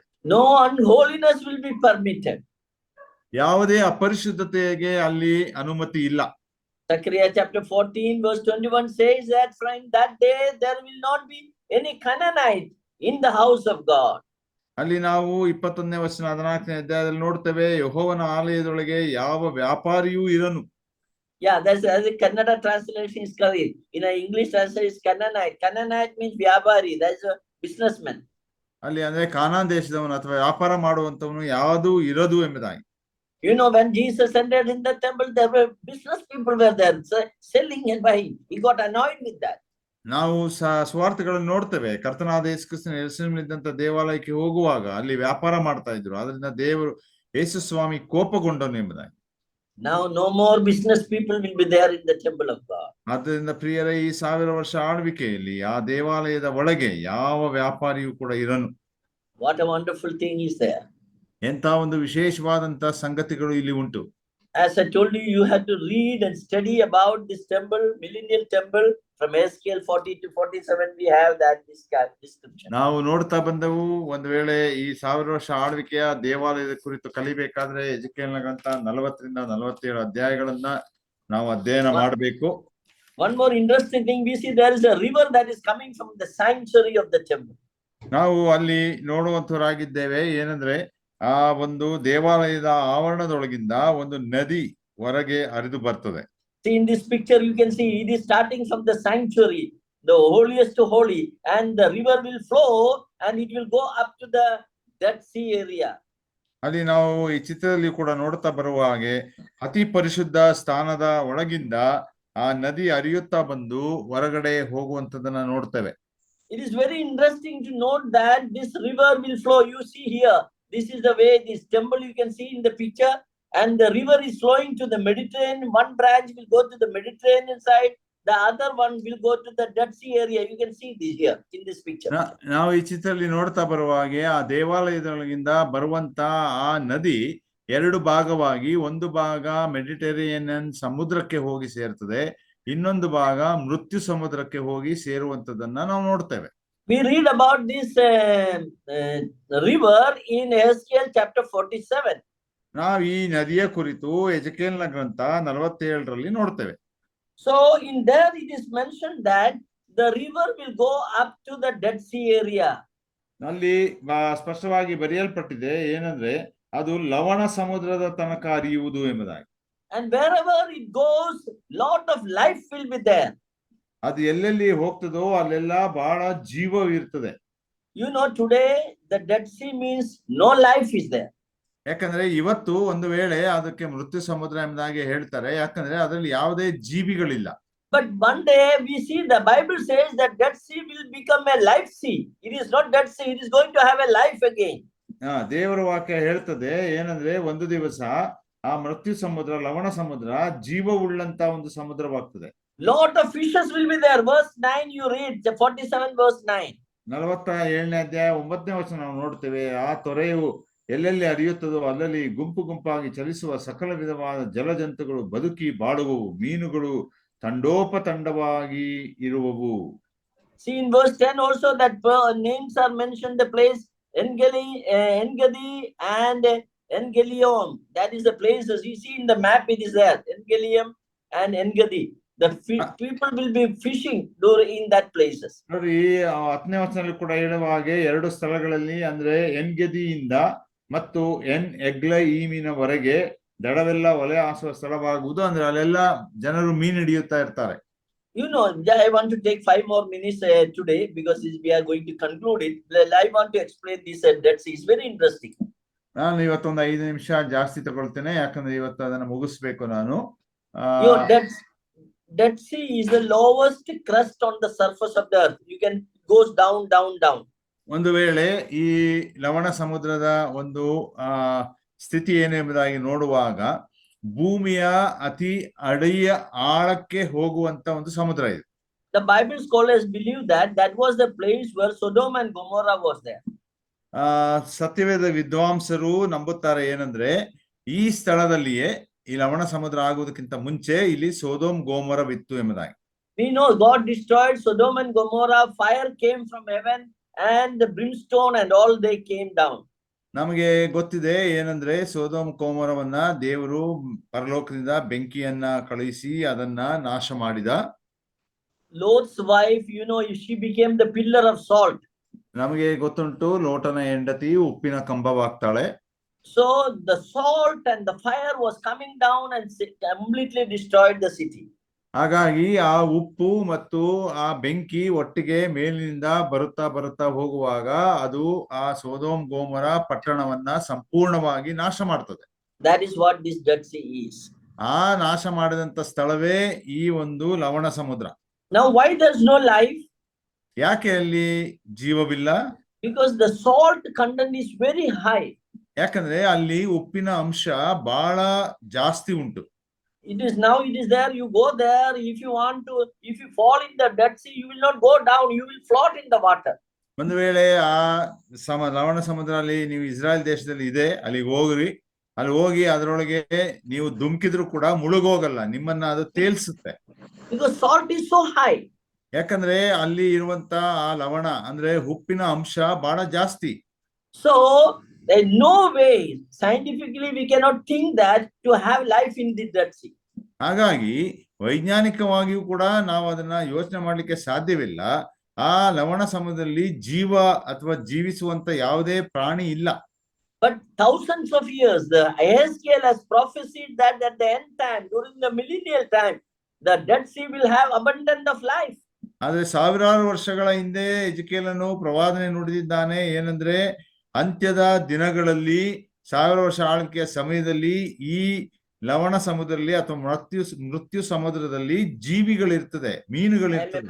Actually, I am a biologist. I cannot think to have life in Dead Sea. It's very practically impossible. ನಾನು ಒಬ್ಬ ಜೀವಶಾಸ್ತ್ರವನ್ನ ಓದಿದಂತವನು, ಹಾಗಾಗಿ ಆ ಲವಣ ಸಮುದ್ರದಲ್ಲಿ ಜೀವಿಗಳು ಇರ್ತವೆ ಎಂಬುದಾಗಿ ಯೋಚನೆ ಮಾಡ್ಲಿಕ್ಕೆ ಅಸಾಧ್ಯ. But we have to believe that the word of God is true and the signs of life has already started in the Dead Sea. ಹಾಗಾಗಿ ನಾವು ದೇವರ ವಾಕ್ಯ ಸತ್ಯವಾಗಿದೆ, ಅದನ್ನ ನಂಬಬೇಕು ಮತ್ತು ಒಂದು ಜೀವ ಇರುವಂತ ಸಂಗತಿಗಳು ಈಗಾಗಲೇ ಆ ಲವಣ ಸಮುದ್ರದಲ್ಲಿ ಪ್ರಾರಂಭವಾಗಿದೆ. 3-4 years before the COVID, I happened to visit Jerusalem. ನಾನು 2-3 ವರ್ಷಗಳ ಹಿಂದೆ ಕೋವಿಡ್ ಕಾಯಿಲೆ ಬರುವುದಕ್ಕಿಂತ ಮುಂಚೆ ನಾನು ಯೆರೂಸಲೇಮಿಗೆ ಹೋಗಿದ್ದೆ. And when I went to Jerusalem, one of the Jewish rabbi was standing near a well. ಅಲ್ಲಿ ನಾನು ಯೆರೂಸಲೇಮಿಗೆ ಹೋಗಿದ್ದಾಗ ಆ ಒಂದು ಅಲ್ಲಿದ್ದಂತ ಒಂದು ಬಾವಿಯ ಬಳಿಯಲ್ಲಿ ಒಬ್ಬ ರಬ್ಬಿ ಅಂದ್ರೆ ಗುರು this is the photograph. He showed me that this is the well. This is the well of David. David used to drink water from this well. ಅಲ್ಲಿ ಆ ರಬ್ಬಿ ಆ ಗುರು ಇವರಿಗೆ ತೋರಿಸಿಕೊಟ್ಟ ಈ ಚಿತ್ರಣ, ಇದು ದಾವಿದನು ಕುಡಿಯುತ್ತಿದ್ದ ನೀರಿನ ಒಂದು ಬಾವಿ. He said 3,000-year-old well it is. ಆತನ ಹೇಳ್ದ ಇದು ಸಾಧಾರಣ 3,000 ವರ್ಷ ಹಳೆಯ ಒಂದು ಬಾವಿ. And he said that this water will never dry, always will be water there in this well. ಅವನು ಹೇಳ್ದ, ರಬ್ಬಿ ಹೇಳ್ತಾ ಬಂದ್ರೆ ಏನಂದ್ರೆ ಇದರಲ್ಲಿದ್ದಂತ ನೀರು ಯಾವತ್ತೂ ಅದು ಒಣಗಿ ಹೋಗುವುದಿಲ್ಲ, ನೀರು ನಿರಂತರವಾಗಿ ಯಾವಾಗ್ಲೂ ಇರ್ತದೆ ಎಂಬುದಾಗಿ. He told me that it is because this water is coming from the sanctuary, because above the sanctuary of God, the temple of God, where once upon a time was there. So this water is coming from the sanctuary of God. That is why the water will never dry. ಯಾಕೆ ಅದಕ್ಕೆ ಕಾರಣ ರಬ್ಬಿ ಅವರು ಹೇಳಿದ್ದೇನೆಂದ್ರೆ, ಇಲ್ಲಿಗೆ ಬರುವಂತ ನೀರು ಆ ದೇವಾಲಯದ ಒಂದು ಆವರಣ ಅಥವಾ ಒಳಗಿನ ಭಾಗದಿಂದ ಅದು ಹರಿದು ಇಲ್ಲಿಗೆ ಬರ್ತದೆ, ಹಾಗಾಗಿ ಅದೆಂದಿಗೂ ಒಣಗೋದೇ ಇಲ್ಲ. Then he opened this book of Ezekiel chapter 47 and told us that this water is going up to the Dead Sea area. ಅನಂತರ ಅವನು 47ನೇ ಅಧ್ಯಾಯ ಎಜೆಕೀಯೇಲ ಗ್ರಂಥ ತೆಗೆದು ಹೇಳ್ತಾನೆ ಏನಂದ್ರೆ, ಈ ನೀರು ಇನ್ನು ಮುಂದೆ ಆ ಲವಣ ಸಮುದ್ರದ ತನಕ ಹರಿದು ಹೋಗ್ತದೆ. See, this is the Dead Sea, completely covered by salt. You look at that Dead Sea. ಇದೇ ಲವಣ ಸಮುದ್ರ, ಅದು ನೋಡ್ರಿ, ಅಲ್ಲಿ ಆ ನೀರು ಪರಿಪೂರ್ಣವಾಗಿ ಉಪ್ಪಿನ ಅಂಶದಿಂದ ಮುಚ್ಚಲ್ಪಟ್ಟಿದೆ. But this rabbi told us that now there are near the Dead Sea area there are some ponds are developed, and in that the life is there. Some fishes are found. ಅವರು ರಬ್ಬಿ ಅವರು ಹೇಳ್ತಾ ಬಂದ್ರು, ಈ ಒಂದು ಲವಣ ಸಮುದ್ರದ ಅಕ್ಕಪಕ್ಕದಲ್ಲಿ ಕೆಲವು ಕೊಳವೆಗಳು ಅಥವಾ ನೀರಿನ ಹೊಂಡಗಳು ಉತ್ಪತ್ತಿಯಾಗಿವೆ, ಅದರೊಳಗೆ ಕೆಲವು ಜೀವಿಗಳು ಉಂಟು, ಮೀನುಗಳು ಉಂಟು ಎಂಬುದಾಗಿ. Actually, when he told me, I could not believe. It is impossible to have life at that time. You can imagine. ಯಾಕಂದ್ರೆ ನಾನು ಅದನ್ನ ನಂಬಲಿಕ್ಕೆ ಆಗ್ಲೇ ಇಲ್ಲ. ಅಂತ ಸಮಯದಲ್ಲಿ ಅಂತ ಸ್ಥಳದಲ್ಲಿ ಜೀವಿಗಳು ಇರ್ಲಿಕ್ಕೆ ಸಾಧ್ಯವೇ ಇಲ್ಲ. He said that this water is going to the Dead Sea area, because of that life has started coming in the Dead Sea area. ಅವರು ಹೇಳ್ತಾ ಬಂದ್ರು ಏನಂದ್ರೆ, ಈಗ ಆ ನೀರು ಈ ಲವಣ ಸಮುದ್ರಕ್ಕೆ ಬಂದು ಸೇರುವಾಗ ಅದರಲ್ಲಿ ಜೀವಿಗಳು ಉತ್ಪತ್ತಿ ಆಗ್ತದೆ ಎಂಬುದಾಗಿ. Yeah, Dead Sea became a life sea. ಹಾಗಾಗಿ ಆ ಸತ್ತಂತ ಅಥವಾ ಮೃತ್ಯು ಸಮುದ್ರ ಜೀವವುಳ್ಳ ಸಮುದ್ರವಾಗ್ತದೆ. I could not believe. Then I came home here in India and I googled it and saw whether what he said is right. I found that the scientists found some small ponds near the Dead Sea area where you can see this picture. The life is there, fishes are there. ಅದನ್ನ ನಂಬಲಿಕ್ಕೆ ಆಗ್ಲಿಲ್ಲ. ಅನಂತರ ನಾನು ಭಾರತಕ್ಕೆ ವಾಪಸ್ ಬಂದ ಮೇಲೆ Google ಅಲ್ಲಿ ಹುಡುಕಿ ಶೋಧಿಸಿ ನೋಡುವಾಗ ನನಗೆ ಆಶ್ಚರ್ಯವಾಯಿತು. ಏನಂದ್ರೆ ಅಲ್ಲಿ ಬರೆಯಲ್ಪಟ್ಟಿದೆ ಏನಂದ್ರೆ, ಆ ಮೃತ್ಯು ಸಮುದ್ರದ ಅಕ್ಕಪಕ್ಕದಲ್ಲಿ ಕೆಲವು ನೀರಿನ ಹೊಂಡಗಳಿದೆ, ಅದರಲ್ಲಿ ಜೀವಿಗಳು ಉತ್ಪತ್ತಿ ಆಗ್ತಾ ಇವೆ ಎಂಬುದಾಗಿ. See, here the evidence of life is there in the Dead Sea now. ಹಾಗಾಗಿ ಇಲ್ಲಿ ನಾವು ನೋಡ್ತೇವೆ ಆ ಮೃತ್ಯು ಸಮುದ್ರದಲ್ಲಿ ಜೀವಿಗಳಿರುವುದಕ್ಕೆ ಒಂದು ಪುರಾವೆಗಳು.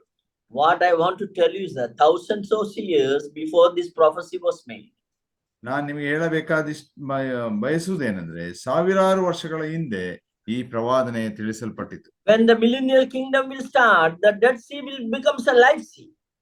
ಈ 1000 ವರ್ಷ ಆಳ್ವಿಕೆ ಪ್ರಾರಂಭವಾಗುವಾಗ ಈ ಲವಣ ಸಮುದ್ರ ಅಥವಾ ಮೃತ್ಯು ಸಮುದ್ರ ಅದು ಜೀವಕರವಾದ ಒಂದು ಸಮುದ್ರವಾಗ್ತದೆ. Even now itself the life is started appearing in the Dead Sea area. ಈಗಲೇ ಆ ಲವಣ ಸಮುದ್ರದ ಆಸುಪಾಸಿನಲ್ಲಿ ಜೀವಿಗಳು ಉತ್ಪತ್ತಿ ಆಗ್ಲಿಕ್ಕೆ ಶುರುವಾಗಿವೆ. That very clearly suggests how true is the word of God. ಅದರಿಂದ ಇವೆಲ್ಲವೂ ನಮಗೆ ಸ್ಪಷ್ಟವಾಗಿ ತಿಳಿಸ್ಕೊಡ್ತದೆ ಏನಂದ್ರೆ ದೇವರ ವಾಕ್ಯ ಎಷ್ಟು ಸತ್ಯವಾಗಿದೆ. So 1000 years we are going to rule upon this earth. ಆದ್ರಿಂದ 1000 ವರ್ಷ ಈ ಲೋಕದ ಮೇಲೆ ಆಳ್ವಿಕೆಯನ್ನ ನಾವು ಮಾಡ್ತೇವೆ. That is going to be the one of the best time in the human history. ಒಂದು ವೇಳೆ ಮಾನವನ ಚರಿತ್ರೆಯಲ್ಲಿ ಅದು ಒಂದು ಅತ್ಯುತ್ತಮವಾದಂತ 1000 ವರ್ಷದ ಸಮಯ. Yes, we are also going to be the part of this millennial kingdom.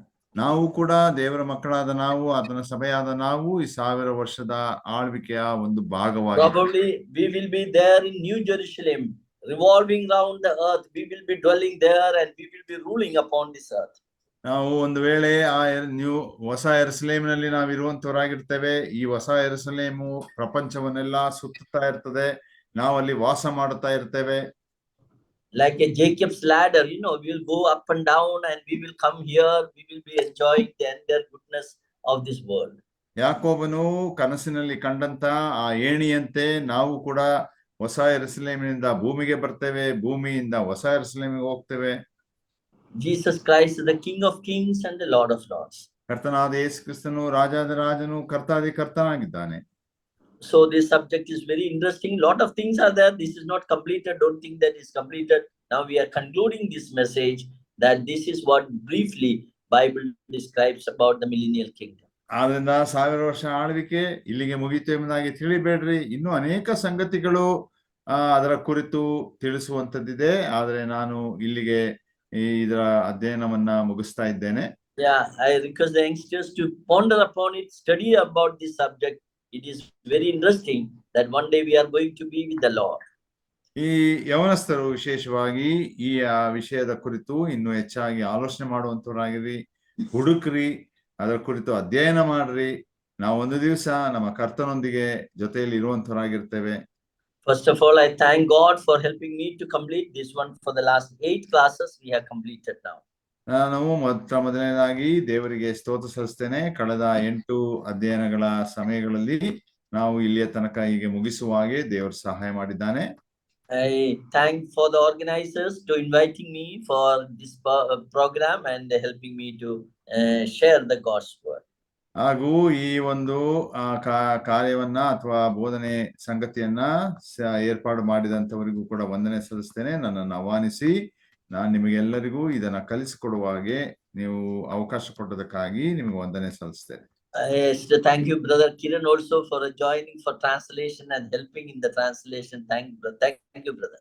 Thank you. Welcome, brother. ನಾನು ಕೂಡ I will take it as my pleasure and privilege because I could join with you.